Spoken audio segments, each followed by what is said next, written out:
New series, let's just ask a question. What happens when the pressure rises and there's no way to release it? Let's find out. Let's have some fun here for a minute. Let's do a little chemistry if we could. I want to invite Miss Maddie to the stage to help me out with that. Yep. Give them a Vanna hello on that. On that. All right, so maybe this is an experiment. Maybe your kids have done this at home. There's no big surprise to it, but it's a great illustration as we start out today. And so, Maddie, what I'm going to ask you to do, give me 3 good heaping spoonfuls of baking soda on that napkin right there. While she's doing that, I'm going to pour me a cup of vinegar, if I could, right in this thing right here. Bloop, bloop, bloop, bloop, on that. And then I'm going to take that, and I'm going to put the vinegar inside this sandwich bag right here while Maddie is folding up her baking soda over there. And then she's going to take it. I'm going to put it inside the baggie, but I'm not going to drop it into the vinegar just yet. So I'm going to hold it there, and Maddie's going to seal the bag for us. All right, bag sealed. We're good. All right, any idea what's going to happen when we do this? We're going to place that inside this cylinder right here. I'm going to drop it in the bag. Notice right away it's starting to expand the bag and it's starting to bubble. So we're going to just place that in there like that. It's still bubbling. The bag is growing. It's growing and it's growing. At that point, it's still going. Oh, and there we go. Little underwhelming, but yeah. Yeah. All right. You wondered what you paid me to do all week. There it is at that point. Thank you so much. Thank you, Maddie, for helping on that. Did that experiment for a reason. Why did the bag pop? Why did it explode at some point? Well, the scientific reason for it would be when you add baking soda to vinegar, it causes a chemical reaction. That chemical reaction releases carbon dioxide gas. And since we sealed the sandwich bag, it had nowhere to escape to. So the pressure began to build. It began to build until eventually it could no longer hold that pressure. It exploded at its weakest spot, and that's why what happened. Great experiment to try at home. It's a great chemistry lesson, especially if you're a homeschooler or just want to have some fun. That's usually the trick to the volcano you see at the science project every year at school as well, too. But just like that bag pop because the pressure got to be too much, this happens in life as well too. When problems arise, when things pop up that we weren't counting on, and the pressure rises, and it rises, and it rises, and it rises, and it builds until eventually what happens in life is something explodes. Either our relationships begin to explode, or things don't happen the way we want them to happen. Something explodes, and we end up being left with cleaning up the mess or trying to sweep it up afterwards. We have to ask ourselves, why do these things happen? Because when the pressure gets too high, you need a pressure valve. You need a way to take the pressure off. Now, in life, one of the things I've noticed that tends to increase pressure, especially in relationships, is money.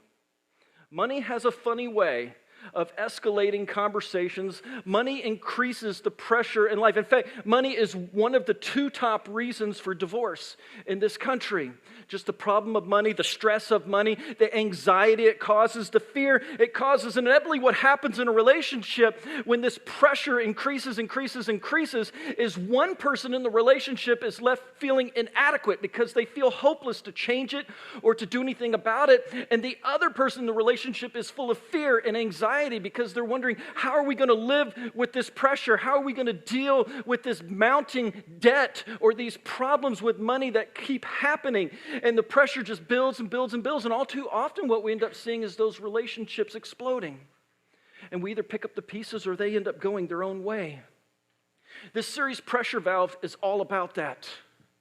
We realized that several weeks ago we kind of said, hey, you know what, we're a little behind on the budget. That's what we do when we are, and just make us aware of it. If we all could just do our part, chip in on that, that would be great. And at that time we were sitting at about 86% of our budget. I want you to know today we're sitting at 98% of our budget, and I'm so thankful, so thankful. Yeah.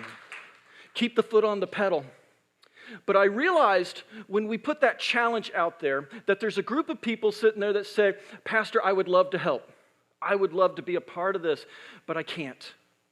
You see, you don't understand. I'm drowning in debt. I'm living paycheck to paycheck barely, and I can't seem to get out of this. And I realized at that point we had a different series kind of planned for October, but we put the brakes on that and said, you know what? It's time for us just to have a practical series about money. This is not a tithing series. We will at some point briefly cover tithing because it is part of what I believe a holistic approach to our money. But this isn't a tithing series. This is a series about what the Bible has to say about what biblical principles are with our money, learning from some of the experts out there so that we can live in freedom. I believe the gospel is all about living in freedom, and I believe that includes financial freedom in our lives. Why do we want to live in freedom? I believe the Bible wants us to live in freedom so we can be generous people, that we are called to be generous people. What would a church of people living in financial freedom who could be generous in their community and their workplaces and throughout the world, what could they accomplish through Jesus Christ? And I tell you, the sky's the limit. I want us to be generous people, but to do so, we're going to have to live in freedom. Now, as we jumped in this series for several weeks, I do want to make a couple disclaimers real quick. I realize that anytime we talk about some basic life principles, it doesn't cover every single person in the room. There's always a handful of people this may or may not fully apply to. And the same's true in this financial conversation too. And I just want to acknowledge that there might be a couple different groups of people that maybe don't fully fit into this conversation. If you've ever seen a scatter graph, if you ever looked at a scatter graph, you see that most of the dots on a scatter graph kind of gather in the center, but there's always these dots that are along the edges that aren't with the rest of the data. We call those outliers. And just like life, there are people who fall into outliers as well too. One group of people, a small group of people that I would be referring to would be someone who says, you know what, Pastor, you don't understand. I'm making minimum wage at best. I might even be working 2 jobs. I have kids to take care of. I'm a single parent. I'm barely getting by. I'm not living high on the hog, Pastor. There's just expenses in life that all of us have to have, cost of living expenses. And in my life, because of making minimum wage and just working 2 jobs, my expenses outweigh my income. They have an income problem, and I realize that's an issue. We call that poverty. And I realized that for some folks, not everyone, for a few, that's something they're dealing with, and that's a social justice issue. I believe absolutely that is something we need to talk about and will talk about in a future series. We're not necessarily going to hit it in this one, but I do want to acknowledge, I realize there's a handful of you that might fall into that category, and you're thinking, biblical principles and financial principles alone aren't going to solve my problem. And what I want to tell you is, you're right. You're right, and I don't want to be callous or pretend like that's not a reality. Yes, you have an income problem as well. What is a fair wage? And how do we pay someone a fair wage? I realize then there's another set of outliers on the graph too that don't kind of go in with the rest of the data. And what we learn with them is they have an income problem too, only as another pastoral friend called it, they are afflicted with wealth. You ever known someone like that? They have an income problem too, and the problem is they may have too much income. In one sense, you say, what do you mean by that? Well, what we find out is this. For instance, I looked online, as I was doing my study, I came across this from the Chronicle of Philanthropy and How America Gives. I thought this was really good. It said, of the $358 billion that Americans gave to charity in 2017, only 14% came from foundational grants and just 5% from corporations. That kind of surprised me. The rest, 81%, came from individuals. And among individual givers in the U.S., while the wealthy do their part, the vast predominance of offerings came from average citizens of moderate income. 6 out of 10 U.S. households donate to charity in a given year, and the typical household annual gift adds up to between $2,000 and $3,000. You can read the statistics, look them up online. They all point and kind of say the same thing. that the wealthier someone gets, the less they tend to give in proportion to their wealth. That's what we mean by afflicted by wealth. Jesus even talked about this a little bit. In Matthew 19:23, he said to his disciples, "Truly I tell you, it is hard for someone who is rich to enter the kingdom of heaven." Now, he didn't say impossible, and he didn't say they weren't getting in the kingdom of heaven. He said hard for them to get into the kingdom of heaven. Why? Because greed is a trap. And there's just as much anxiety sometimes as someone gets wealthier and wealthier. There can be a tendency in fear to hoard, to put too much aside, to be in fear of the money in that sense. And Jesus is saying, be careful of that. Be careful for the wealthy out there. I'm not saying there's anything wrong with being wealthy. Just be careful about the trap of greed, if you are. Because the gospel wants to set you free to be a generous person. This series, though, is really for the vast majority of us out there. Hardworking people doing their jobs.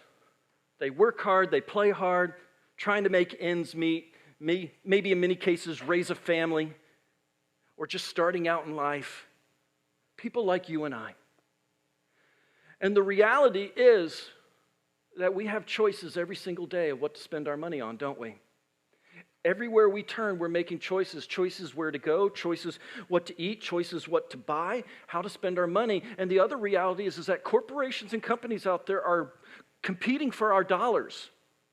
Everywhere you go, you're being advertised and you're being marketed to. Have you ever noticed that? I mean, you go online and there's banner ads all over the place. If you're driving down the street, there's billboards. Listening to the radio, there's commercials, TV commercials as well. Everywhere we turn, we're being advertised and marketed to, and companies are competing for your dollars on trying to get you to spend it for their product, their goods, or their services. And what we learn in this series is we have to, if we're going to be good stewards with our money, if we're going to have good financial principles, we're going to have to sometimes understand what do we say yes to and what do we say no to in our lives. So today I just want to build a framework, kind of a groundwork as we start this conversation about financial principles. And I want to look at just some realities, some data in our country to set the stage a little bit of our understanding of why we're talking about this, and maybe you even fit inside some of this data. And so this week, as I looked according to the Federal Reserve data, here's some things that stood out. Total consumer debt is on track to reach $4 trillion by the end of 2018. That was a year ago. That's an amount, by the way, with 12 zeros. A lot. And that's a 7.6% increase over the previous year. Wow.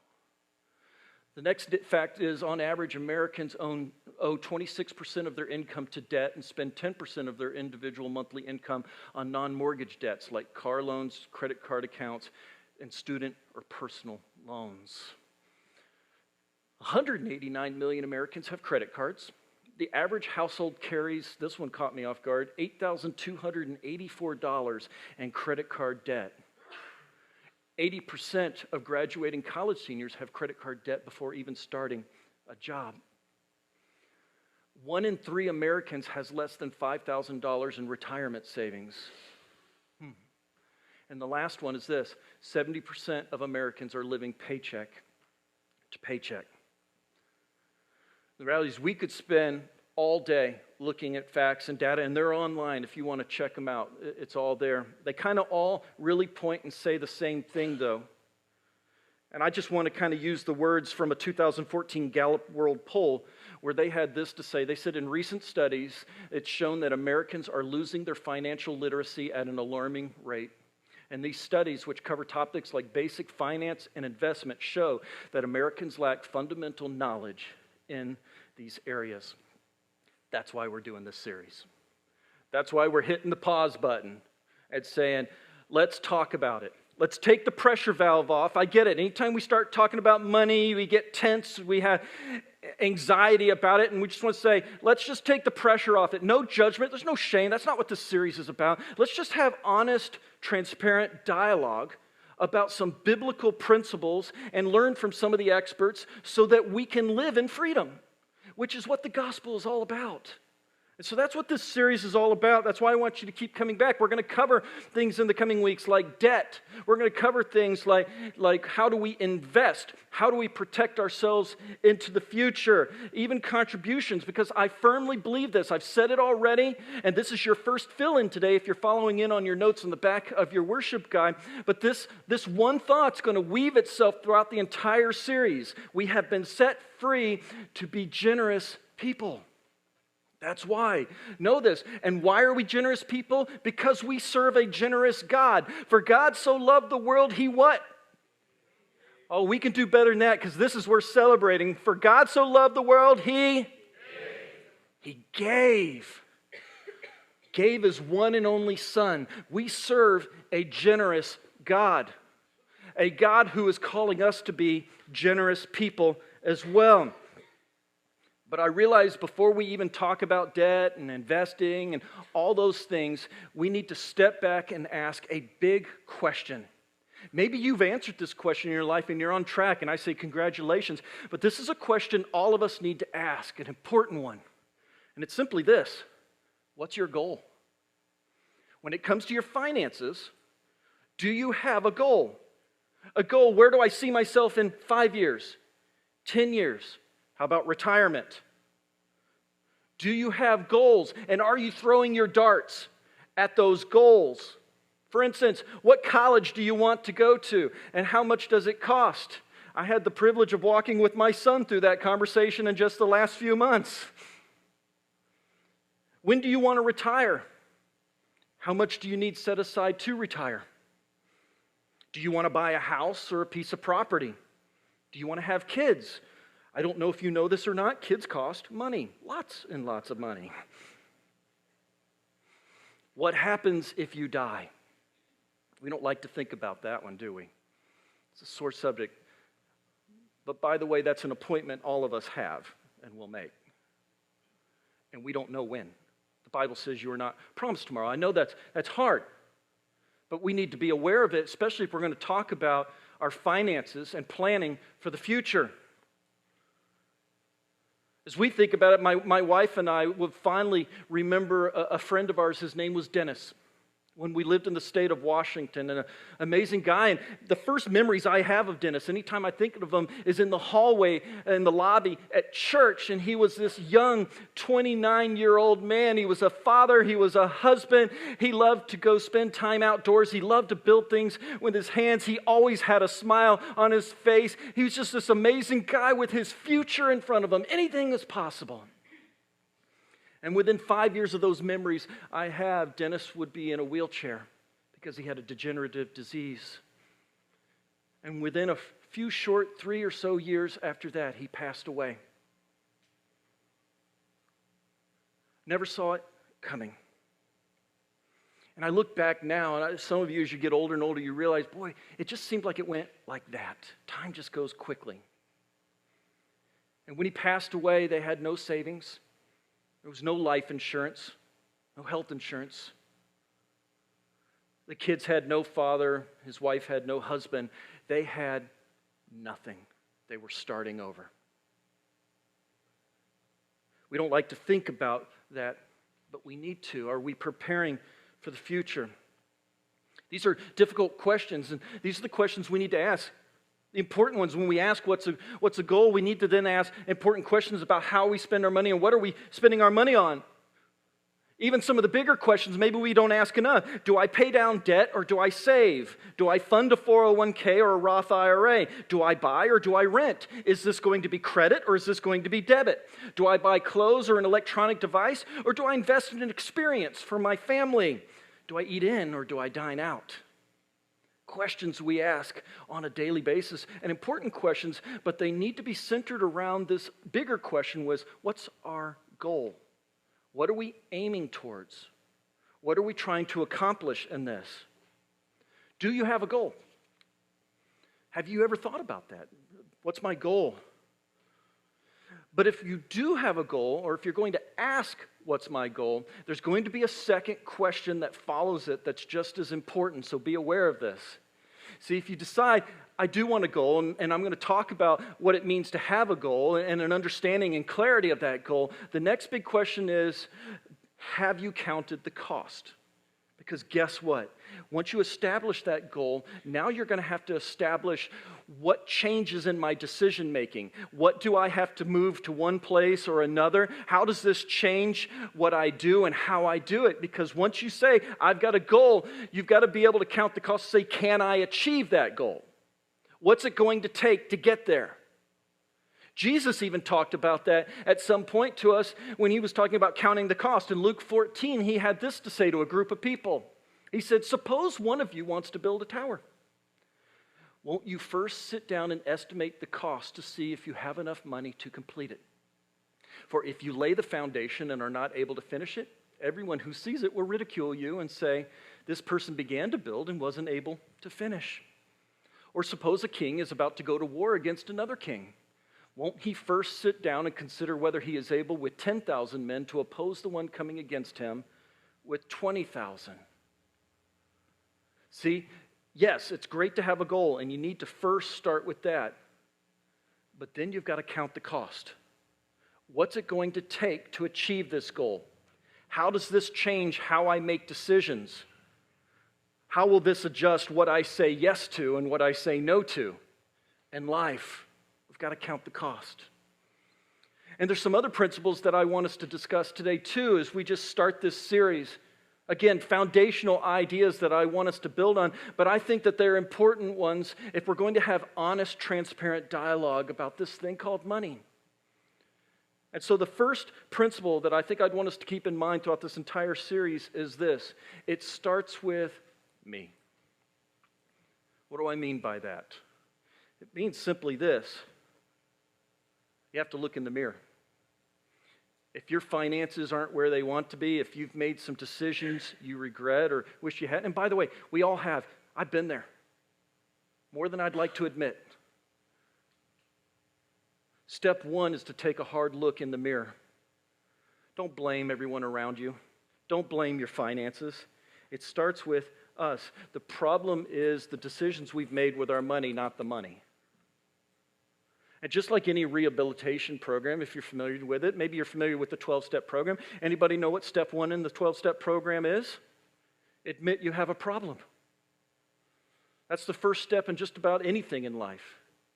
If your finances aren't where you want to be, if you're not counting the cost, if you're not aiming towards a goal, or if you don't have a goal, it starts first and foremost with you. Take a long, hard look in the mirror and you say, that seems hard, but it's truth. Because we do that, we humble ourselves and we say, okay, let's get to work. Let's figure this thing out. It's going to start with me. The second principle we need to keep in mind is this. You don't have to be a money genius to be a part of this conversation. Inevitably, someone will say, I don't know that I'm smart enough to do this. I'm just not good with money. I just don't know the principles. And what's interesting is Dave Ramsey, who's just one of several voices that we're going to have in this conversation on that. He's a financial guru out there, but I loved what he said. He said, money management is 80% behavior and 20% knowledge. In other words, most of us, if we really think about it, know what the right thing is to do. We're just not doing it. And while there are financial principles we need to learn, and we want you to learn in this series, and we're going to be talking about some of those practical ideas and building on them, who cares if you learn them and do nothing with them? Most of the real battle with our finances isn't in the mind, it's in doing. It's in deciding to get it done. And for you, I want to challenge you in this case. We'll learn these principles together. We'll talk through them together. I believe as a community, as a group of people, we can walk through these situations together. But you've got to determine, A, to take a hard look in the mirror and say, I've got to change. And B, to say, and I've got to do the hard work. I'm going to have to exercise. I'm going to have to get it done. The third thing that I want to encourage us with is this. This is about winning. This is a conversation about winning. It's winning in life. It's winning in our finances. I get it. Life is hard. It's unpredictable. But being good stewards with our money takes hard work and intentionality. It starts by asking a question we asked in week 1, funny enough, of our last series. Anybody remember what that question was? It was just this question. Do you want to win? We started there. Have you decided in your mind and in your heart, we're going to win? And we have to do that in our finances too. I want to win in my finances. You have to determine that. And what we learned in the last series when we were talking about discipleship, the same thing applies here. If you decide you're going to win, then you're going to have to be disciplined. You're going to have to be intentional. You're going to have to put in the work. You can't just become a disciple occupying a chair as a spectator or a consumer. You've got to do the work. You've got to read your Bible. You've got to pray. You've got to do life with people. You've got to do the work, and it's true with our finances too. You've got to do the work, and you probably, like we learned there, might need a coach. You might need someone to talk to you. And we've asked 3 to 5 of our folks at Radiant Church who work in financial areas or experts in their field, they are set aside if you would like to talk to someone one-on-one in private about some of your financial issues. And we're going to talk more about that in the coming weeks as well, too. If you're going to win, this takes work. And it will be tough work sometimes because, as we talked about already, it will determine what you say yes to when you're spending your money and what you say no to sometimes. If you have clarity of that goal and you want to win. Winning means being ready when things are down. Enjoying life when things are up, but being ready when things are down. Do you have a plan? Will you be ready to weather the storms of life? Because I realize you can't plan for everything in life, but doing nothing isn't the answer either. Are you ready when things are tough? Do you have savings? Do you have life insurance? Do you have a will? These are some of the things that we're going to talk about in the coming weeks. Are you prepared if things don't go as planned? Winning also means, as we've discussed already, in the long term. Are you preparing for retirement? Are you starting now? Teenagers out there, I know you've heard this before, but I'm really telling you, now is the time to prepare for retirement. Young adults, now is the time to prepare. How many of you would like to go back to the 18 or 20-year-old you were and maybe slap them around a little bit on some of the financial choices they make? I sure would. Now is the time to set the strong foundation towards financial freedom in your life. And the last thing I would remind us as we go into this series, don't settle for mediocrity. If you ever read the book Good to Great, the reason we often miss great is because we settle for good. Good enough. It's mediocrity. I want to challenge us not to do that. You see, because the real problem is a lot of people out there, if you ask them how they're doing financially, they'll answer the same way when I ask how they're doing in life. Fine. I'm doing fine. And the reality is, you know what? We're paying our bills, not really putting much away, but we're paying our bills. We're getting by. We're going on vacations. We're enjoying things, all things that we should enjoy in life. But not necessarily stopping and asking the question, what's the goal and are we prepared if things don't go right in life? And so we're just fine. And it's a little bit like the frog in the water that's heating up. You ever heard of that illustration? You know, you can put a frog in water, and as you start to slowly heat the water up, the frog doesn't notice. It doesn't pay any mind to it, and the water just keeps getting hotter and hotter and hotter until it eventually kills the frog. The frog never saw it coming because it was fine in the water it was at. Life has a way of throwing curveballs at us. You don't want to wait till you have a heart attack to find out maybe you should have taken better care of your body. You don't want to wait until you lose your job to realize you have nothing sitting in savings either. It's not enough just to be fine. Let's not settle for mediocrity. Let's have clarity of the goal. Let's count the cost, and let's aim our darts at that so that we can have financial freedom. Which gets us to what I call our so what moment. All right, Pastor, practically speaking, what are you saying?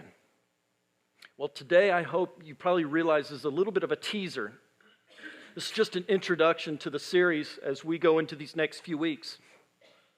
In the coming weeks, we're really going to dive into just some practical things, real life application about our finances and how we can engage these issues in our lives.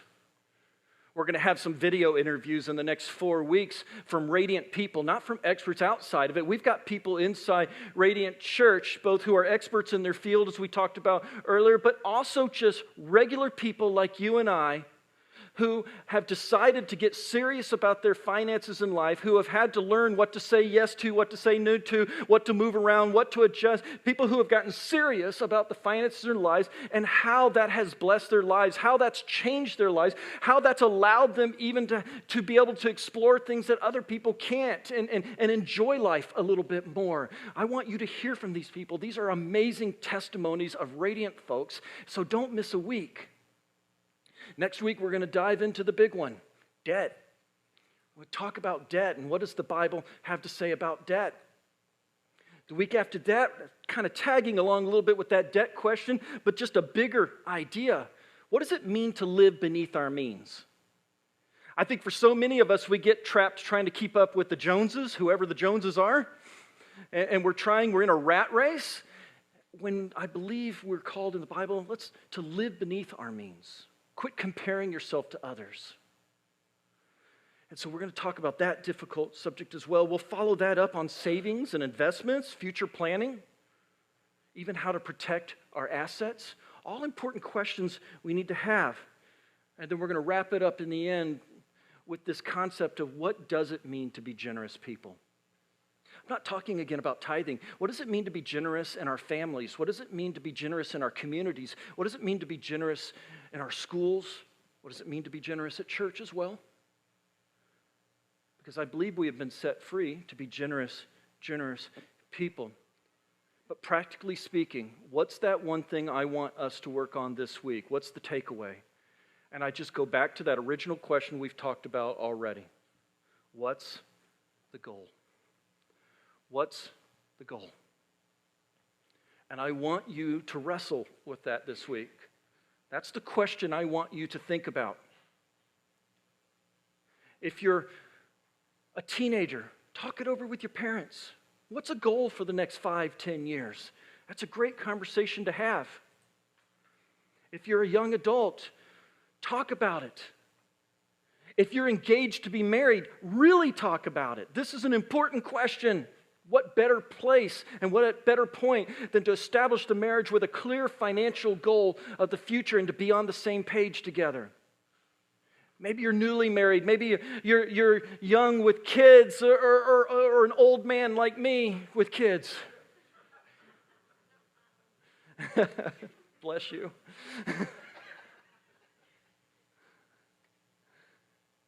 Here's what I want you to do this week. Husbands, wives, give the kids to someone else and go out on a date and ask this question. What's the goal? Wrestle through it together. Ask it. Or maybe just go down to the basement or some quiet spot. Whatever works. But do it together. If you're a single person, you can come talk to me and I'll be happy to connect you with one of these financial people. They're not selling anything. They'd be happy to have this conversation with you, though. Talk to your small group leader or a friend. Write some of it down. But that's what I want you to wrestle with. No good talking about all these other financial principles that we're going to talk about in these following weeks if we don't have a goal. If we don't know what we're throwing our darts at. And for so many of us, I get it, the tyranny of the urgent, the chaos and hurry of life distracts us. I'm asking you to take a time out this week, somewhere, intentionally, and talk it through together. Because it's a simple question with huge ramifications in your life. And I want us to win. I want us to live in freedom so that we can be a church who shines their light onto the world and people can know that there is hope and healing through Jesus Christ. A people who are living in freedom with joy in their hearts because they don't have the worries and the pressure of finance. And so I ask again, what are your financial goals? I'll see you next week. Let's pray.